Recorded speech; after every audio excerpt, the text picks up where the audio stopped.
Hey friends, Angela, your agent here, and welcome to Real Estate Real Talk podcast. And today, look who I have.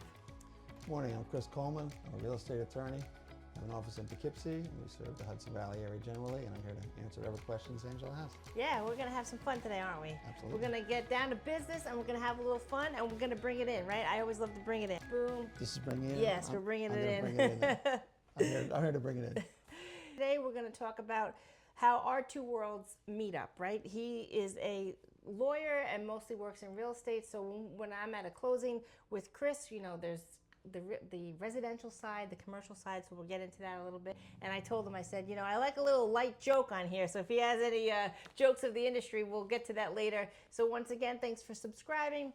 Thanks for joining. And we'll get right in. Oh, actually, before we're gonna pour the coffee so we can settle in, settle down. Now, you said you don't drink coffee. No, but the water is but fine. He's got so we'll do that. So I'm gonna pour mine. So join us. Pour yourself a cup of coffee and sit and watch this with us. And if you have any questions that we could address in the next episode, comment below. Anything that has to deal with real estate, be it your homeowner's insurance, your closing docs, this and that. We're here to help you. Cheers. Thanks for coming. Good to be here. Okay, so give us a little background of what you do exactly, and how you reached the point you're at today. Okay. So I'm an attorney with the firm of McCabe, Coleman, Ventosa, and Patterson. We have offices in Poughkeepsie at 42 Catherine Street. My focus is primarily real estate, residential and commercial, as Angela said, and also business transactions, transactional work. Although over the years I've done just about everything, but that's what I've focused on the last 8 years or so, and that's why I'm here this morning. Yeah, we'll get right into it. So, would you say that now? How far out do you go, really? We're in Dutchess County, and I always tell the people, you know, for me, I could serve anybody really as a New York State licensed agent. Me and my team, we service from Brooklyn to Buffalo, right? But now, if you ever have to refer people out of this area, do you have connections with the upper New York and stuff? I do. We cover. I just did a closing in Long Island last week. I'll be in Manhattan all day Monday for a $5.7 million condominium purchase. Yeah, yes, big stuff. So we do that.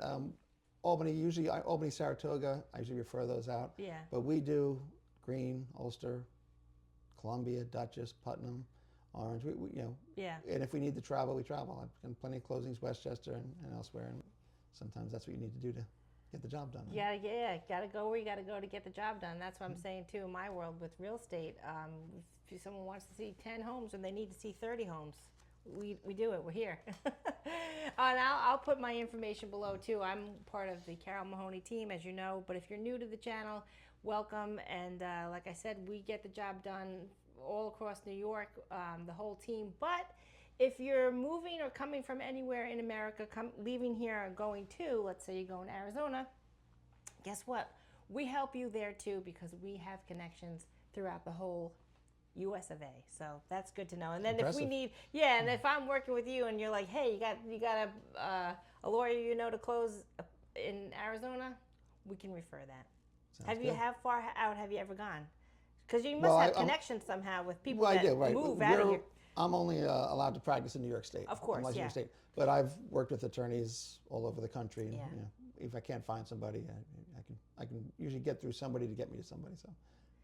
Yeah, because the beauty of why, especially working with you is, and people that know me, the old saying, I got a guy. I like to. You gotta have a guy. You have to have a guy or a lady, but I'm the I got a guy. It covers both, right? Yeah, it covers it, but because you just want to know family and friends that you trust. Mm-hmm. So that's what I'm saying. If you've had someone that you've known here, living here 15 years, but they're moving and they're like, hey, Chris, I really only trust you, then you could maybe know a broader network of other people that you We're could usually trust. able to connect people with other attorneys, and as you said, insurance agents, mortgage brokers, title companies, the different players. We've been in this area for quite a while. Yeah. So we know the people we have relationships with the people that we think do a good job, and we connect our clients with those people, and it works better that way. For sure. Yeah, because even in both our worlds, we can't really tell the client who to hire, of course. Like if I say, oh, call this mortgage broker, this and that to get pre-qualified, I could just make a suggestion. But if they know me long enough, they'll know there's a trust there. Yeah, we usually recommend, I recommend 2 or usually 3 people and say, here's Sure. 3 that I recommend, pick one of those or pick someone else you prefer. Of course. Right? But we have connections with surveyors. It's just everybody who's necessary to a real estate transaction. Even the larger commercial deals, you have companies that do the environmental studies, or, Of course. your Yeah. relations with those companies. So, it's up to the client to decide who they want to work with. Sometimes we talk to somebody, they meet somebody, they don't like them, pick someone else, it's fine with me. Yeah. I'll recommend the people that I have worked with that I think do a good job, but oftentimes clients say, I have a family member or a friend who's a surveyor, who does title, that's fine. Yeah. As long as they know how to do their work, Yeah. get the job done, it's fine with me. Get it done. Yeah. I was just going to ask you how I did with the brewing, but you have the water. So It looks delicious, it smells delicious. I'm interested. You said you don't really drink coffee. Never had a cup of coffee in my life. Is there a reason, or you just like you tried it and you didn't like the taste, or that just like my first job, there was so much talk about coffee that I found irritating that I thought I'd be better off not having coffee Stay and not being away. involved in the coffee talk. It put me coffee off. talk? That's Right, how this right. real estate, real talk, coffee talk. So tea for me. All right, tea for you. Tea for you. So, okay, so since I have you here, let's get to the, what do they call it, the nuts and bolts. So when we're talking, mostly in my world is first-time home buyers. Residential. Residential home buyers at the closing. So if you want to kind of walk us through a little bit of what a first-time home buyer should know, yeah. Okay.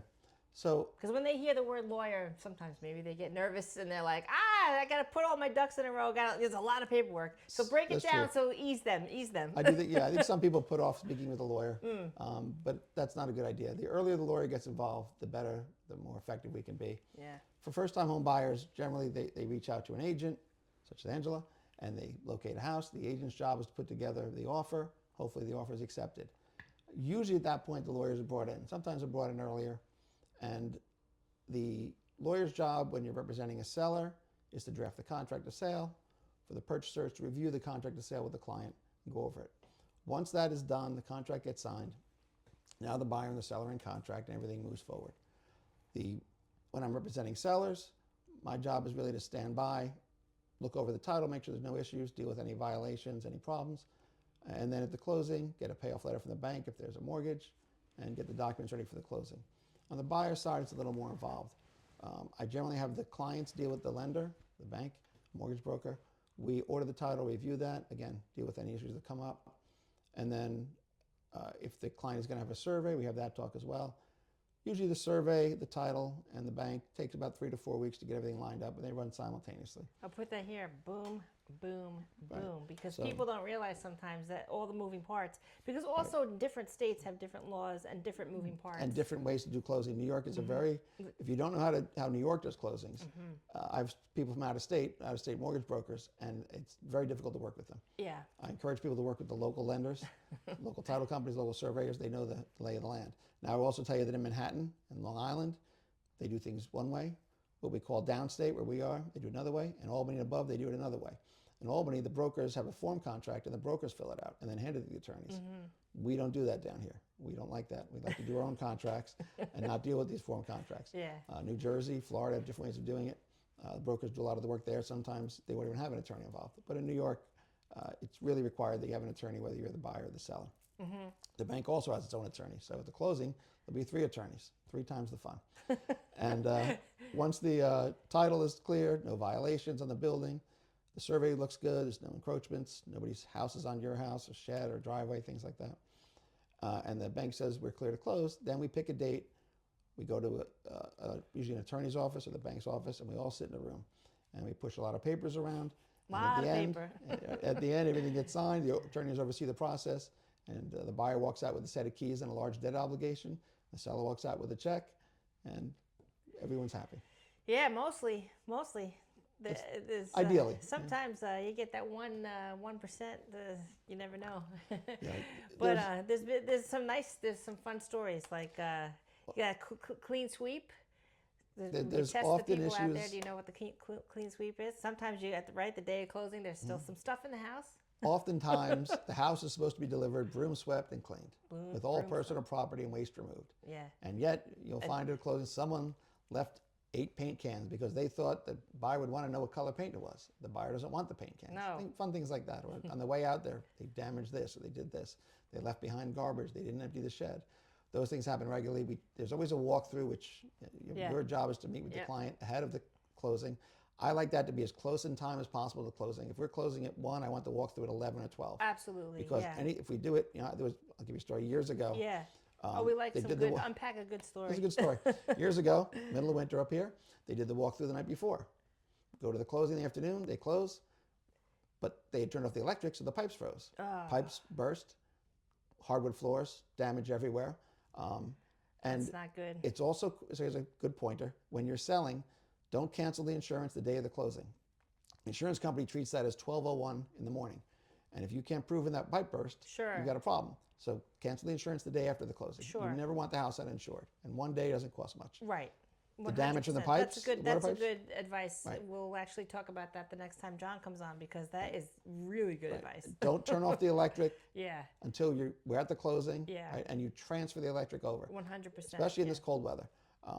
And same thing with the insurance. Yeah, we're closing all year round. Right. We're closing in January here. So we had a closing. I was at a closing yesterday, and it's cold, and you've got to make sure they'd winterized the house. It was more a seasonal house. Sure. So you've got to deal with those things. And when you go to a closing, you'll be told to bring your identification and a checkbook. Bring valid identification. Don't bring an expired license, right? And your checkbook. Then you can't get your keys. Right. Bring your checkbook with checks. I've been at closings where someone opens the book up and there's 1 check left. And that doesn't work. Yeah. You know what, too? In today's world, we don't really use checks on a day-to-day anymore. I mean, listen, my background is banking as well. So my checks, I still have checks. I use checks. But like today's, right? But so have you ever come across someone like, wait, checks? Well, yes. Then they So have to, with my younger clients. because that is actually... I'm not saying it's funny, but I'm just chuckling because I have, of my age, I'm Gen X, so no offense, but it's like, checks? What are checks? Well, it's just different now. So I'm 60 years old, so I grew up with checks. And yeah, same. So, we're Gen X. So when I say to a client, I have my paralegal, she says, bring a checkbook with checks, right? And when we need a bank check, oftentimes, different beast. A bank check doesn't mean a check from your bank. Right. It means it's what we used to call a certified check, but it's a bank check is a specific thing. So I've had younger clients show up with no checks, right? Or they look at the check and they look at me and they hand it to me and say, "Can you do this?" That's fine. I'll fill it out. Sure. I get it. Or I say, "We need a bank check," which is again a certified check, a check that is the bank is stood behind. It isn't just a regular check from the bank. And I've had that conversation where I didn't think about that to someone who hasn't done that. It's a bank check, and so I've had that problem, and then you've got to scramble and send the person out to their bank. Yeah, right there on the spot, right. And if that can be done, we save the closing. If it can't be done, we have to adjourn the closing, and that's a big deal. Yeah, so you want to make sure these things are lined up, and you've got all your ducks lined up. And when you get there, the way the better lawyers practice, and in this county there's many good lawyers, and we line everything up ahead of time. Sure. We don't show up at the closing. Check, right? You don't show up and start working then. No. You get everything done ahead of time, so when you show up, you should be out of there in under an hour. Right, yeah, right? Yeah. And that's the way it's done with the better attorneys. And as I said, there's a lot in this county that do the job well. Oh, yeah. And we all work together well, and things hum and go smoothly, except for the people who don't clean the house, things like that. And even those things, we deal with them. Right? Yeah. Yeah, so that definitely is something to think about. Checks. Listen, I guess if you're 25, you may never have used a check. Right? Yeah, and that's totally normal, but not. So when someone Chris, also when you have that client who's very diligent, they're dotting their I's, crossing their T's, because you have all different sorts of clients in all different sorts of fields where they say, yeah, I'm going to get this to you on Tuesday, and they get it to you on Saturday. But it is what it is. But so when you do have that, where you're feeling confident and you said, okay, these are all the things you need for closing. I'll see you at 10 a.m. at the closing. Bring X, Y, and Z. But then you're all there, the title, this and that, and your the driver's license is expired after all. So what are you guys like? Oh gosh. Well, yeah. Look, there are always things that come up, yeah. right? And those of us who have been doing this a long time, we know how to deal with it. We know how to work together, and everyone works to get the closing done if possible, right? So, And if it's not, if there's you need another form of ID, sometimes you can make a call to a relative, go to my house, grab this, bring it down, bring a passport. There's other ways around that. Okay, like the workaround, Yeah, you just try to work around these things. I'll tell you one that I couldn't fix.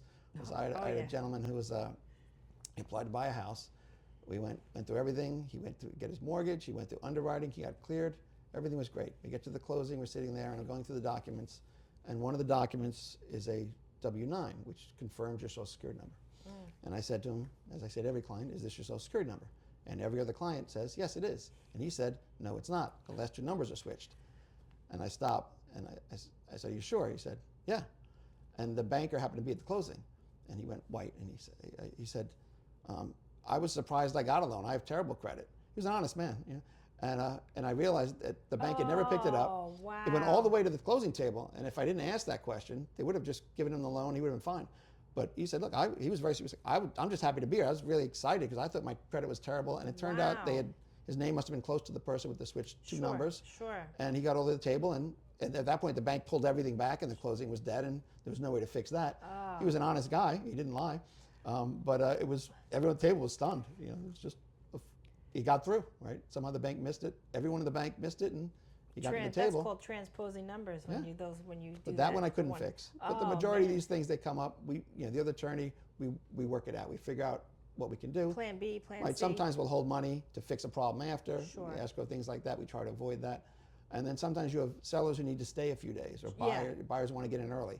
I also like to avoid that, but occasionally it's necessary, and you work out agreements with the other attorney so the seller can stay a few days, pay rent essentially, or the buyer gets in early, pays rent. You do things like that, or store their furniture. Right? Yeah, or the moving trucks are always tricky. Right? Yeah, well, there's a lot of moving parts. You got to think about it. But let's say what comes to my mind and I've seen is like when you say like maybe stay in the dwelling. What about someone that like owns a townhouse, owns a condo? It's the landlord essentially, but they're selling. But there's a tenant in there. Now there's some stories there because that gets there's a lot of moving parts in that too. Tenants, it always complicates things. Yeah, sometimes you've got these multifamily buildings. Because also sometimes people don't really want to leave. Well, look, sometimes a buyer wants the tenants, and that's okay. You give them the copies of the leases, they take them over, they sign the leases over, the new landlord is the new owner, and they take over leases. Yeah. Other times, they want the place vacant. Well, if they're going landlord to landlord, right. But if there's some people that just, they're selling it to someone that's just going to be their single family home, this and that. You've got to work with the buyer, the seller, and the tenant, and figure out what you're going to do. Yeah. And that can oftentimes be tricky. Yeah. The other thing is sometimes you have someone who's selling a house and then buying a house. So I had to sell my family home, which was traumatic, but we got through it. But my mother was beside herself, and I said to her, which I tell everybody, we're going to sell the house at 10 a.m. You're going to be homeless during lunch, and I'll buy you lunch, and you're going to buy a house at 2. And that was tough for her. But those are very tricky. Now you've got to coordinate the lawyers on both sides, the banks, everything else. I've never had one that didn't work, but they're always stressful. And, they're stressful. But you work at it, you do a little extra planning, you get it done, and usually the moving truck is sitting idle for a few hours. You're paying for that. Yep. Unless you can get an agreement whether you can store your furniture early, things like that. That's what's nice about those pods too. The pods work well. Yeah, those are. They're workarounds, yeah, right? Workarounds, But again, the earlier you get to the attorney, you the are better it is, so we homeless can for plan. a couple hours. Right. There's a lot of those situations. But people don't want to hear that. My mother didn't want to hear it, but No. I told her it's okay. She trusted me, and it got done. But you've got to. The earlier you get to an attorney, the quicker we have. The earlier opportunity we have to kind of start arranging things, planning things, so that there aren't that many surprises, and that the pieces are going to all fit together. Have you ever seen it? Now, in your world, I'm not sure if you know, but where someone you'd have to get them like a hotel room last minute. Not you, but like you hear the conversation. There have been deals that we go to the closing and something happens. The buck stops really at you're the part where we're there too. The agent's there too, but not all the time. Usually, the agents generally take the front end and get the deal together. Right. And then they stand down and the attorneys take care of the contract. Sure. And then the agents pop back in, do the walkthrough, deal with any issues, 100%, right? And work with the attorney to make sure that if there are any issues, a lot of times legally, if there's an issue, right? Yeah, but I'm saying because at the end I didn't want to interrupt you. If there's an issue, because there is a baton handoff because you're really the last stop. I mean, if there's a problem, they're going to look at me. Right, and if the people could be crying, screaming. I mean, it could be. I mean, there's happiness, but also there's the other side of that. No, it's all going to end on, it's on my shoulders. Yeah. Right? They get that. Yeah, But let's assume, you do a walkthrough, and I'll get a call from, you call me and you say, Yeah. the washing machine's not working. Sure. Right? Or there's damage to the place. A lot of times the agent will take a picture or a video, Yep. send it right to me. And Right. back in the old days, we didn't have that. It was Right. more difficult. But now I'll say, just send me a video of the damage, and I'll show the other attorney, and we'll say, okay, we want Right. a $500 credit, or it's garbage, it's going to cost us $1,000 to get rid of it. Of course. And you work that Yeah. credit out right then and there. So those things you can deal with. Occasionally, you can't fix it. There's some problem. The bank, sometimes the out-of-state banks, they'll botch it, and you've got to now they may have sold their house, and now they may have to be in a hotel or stay at their Sure. mom's, or what they're going to do. Yeah. Those situations happen rarely, but occasionally Rarely, it happens, and yeah. you try your best to plan around them, but things happen. Yeah, that's why I kind of like to unpack some of these stories. Like I said, if you've bought and sold in the past, then you're watching, for fun. Cool, I really appreciate it. But if you are looking to buy something, anything really, it could be a condo, it could be a new home, it could be you want to open up a deli, because you do all sorts of, you do it all, commercial. It's just kind of good to know those back stories, because sometimes you think you might know 8 pieces of what's going on, but then there's 2 more critical Right. components I like to really unpack all the information to give people. Power is good on the client side too. Like, you should definitely, as a client, really in anything you're doing, if you're buying, even when you're buying a car, you have to know, you should really educate yourself on the process from start to finish. Because even when you buy a car, sometimes at the end, I've had where they'll turn around the paperwork and they'll be like, oh, and then there's this, and sign here, and you're like, wait a minute, we agreed to X price, not $12 more a month. So you have to kind of be on your toes for what's to come. So we call that due diligence, right? Which is really your obligation to investigate as best you can. And I'm doing a deal in Southampton. It's a 7-figure deal. Yeah. And he had put on a deck without a permit, and he put on another deck without a permit, and he built a shed without a permit. And the lots down there are very small. It's very expensive. It's a very expensive area. And we put it, and he knew out in the contract, we said, if this is a problem, we can't fix it, we'll give you a $50,000 credit, and it's your problem. And the guy's a developer, and he said, fair enough. And sure enough, it got flagged. The building inspector saying, you cannot fix it, it's got to go. So we're going to give a $50,000 credit, and the buyer's going to pay all cash, and and he'll deal with the problem. He's a developer down there. He knows the locals. He knows the building inspector, so he'll work it out. Yeah. But if this was for a residence, that would be a big problem. Big problem. Right? Yeah. And in that case, we knew. But a lot of times we don't know, and it comes up, and it's something that has to be dealt with. And sometimes you can fix it. The building inspector will say, you can fix it by doing this, this, and this. You can normalize it. Other times they'll say, that has to go, right? Or it has to be rebuilt. And that's a big problem in a deal, especially if someone is looking to move out of their house or they're renting, and now that it's delayed, those things become a big problem. And as much as a problem as they are, the importance is you do your due diligence. We have our title companies ask the building inspector, tell us this is good, or tell us there's a violation. Yeah, violation. And then we find out, and then it's the seller's problem to deal with it. If you don't do that and you buy it, it's going to be your problem to deal with, and you're the one without a chair. Yeah, I like that old saying too. I've heard that. Penny wise and pound foolish? Pound foolish. My grandmother was English. That's why I drink tea. Oh, yeah, that's good. She had a lot of wonderful English sayings, and penny wise and pound foolish was one of them. And it stuck with me, and it's a great example of it. If you don't spend the money on a title report and getting the municipal search, you don't spend money on a survey, right? Or you don't get a mechanic who knows what they're doing, right? You're going to pay a lot more in the end. Oh yeah, totally. I totally agree. Okay, thanks for joining. We're going to close out, and you have any last tips? Oh, I'm going to put your information right here, boom, your website. And once again, I'm with the Carol Mahoney team, boom, that's our information there. So if you need us, we are here for you. And happy to help. Yeah, always happy to help. That's what we do. That's, listen, that's why I'm in it. I'm in it for the. What we do all day. Yeah, you know us. If you don't like talking to people, then this is the profession for you, for both of us. Right, so we definitely love to get things done. So you have any last words for people to know? Any tips?